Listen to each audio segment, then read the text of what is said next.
নমস্কার সকলকে। আজকে একটা নতুন ভিডিওতে সকলকে স্বাগত জানালাম। দেখো, সন্ধ্যাবেলা আগে ভালোভাবে চায়ের সাথে এরকম যদি মুড়ি মাখা হয়, দিনটা কিন্তু মন্দ হয় না, তাই না? হ্যাঁ, কতগুলো সিঙ্গারা মিষ্টির দোকান থেকে নিয়ে এসে ভালোভাবে মুড়ির সঙ্গে একটু সর্ষের তেল, কাঁচা লঙ্কা আর বিট নুন দিয়ে হালকা করে মেখে ঠোঙাতে মুড়ি খাওয়ার মজাই আলাদা। আর তার সঙ্গে ছিল আদা দিয়ে চা।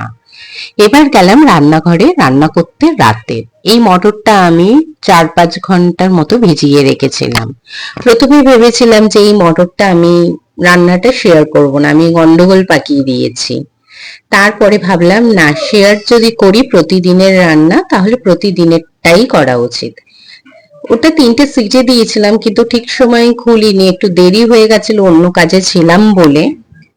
তো ওটা মটরটা গোটা গোটা সেরকম নেই, যেরকম মটর ঘুগনি হয়, একটু বেশি গলে গেছে এবং এটা ডালের মতো হয়ে গেছে। তো মনটা তো তখন খারাপ হয়ে গেছিল, সব প্রিপারেশন নিয়ে রেখেছিলাম রুটির সঙ্গে আজকে মটর ঘুগনিই হবে বলে।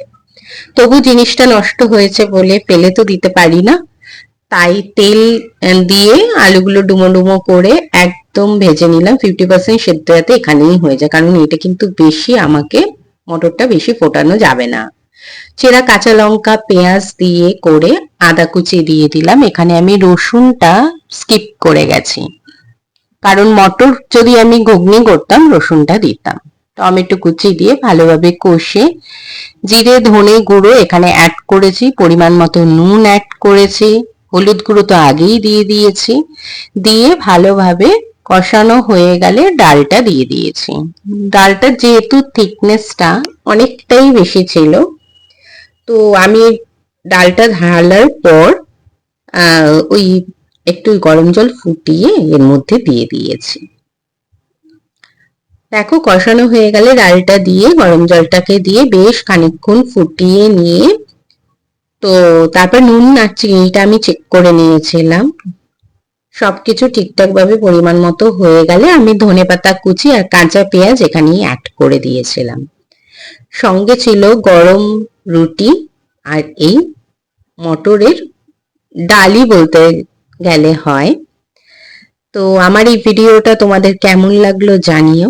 যদি ভালো লাগে চ্যানেলটাকে সাবস্ক্রাইব করো, আর যদি ভালো লাগে ভিডিওটাকে লাইক এন্ড শেয়ার করো। আমার ভিডিও দেখার জন্য তোমাদেরকে অনেক অনেক ধন্যবাদ।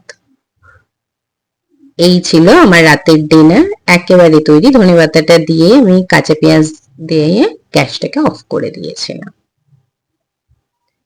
Thank you.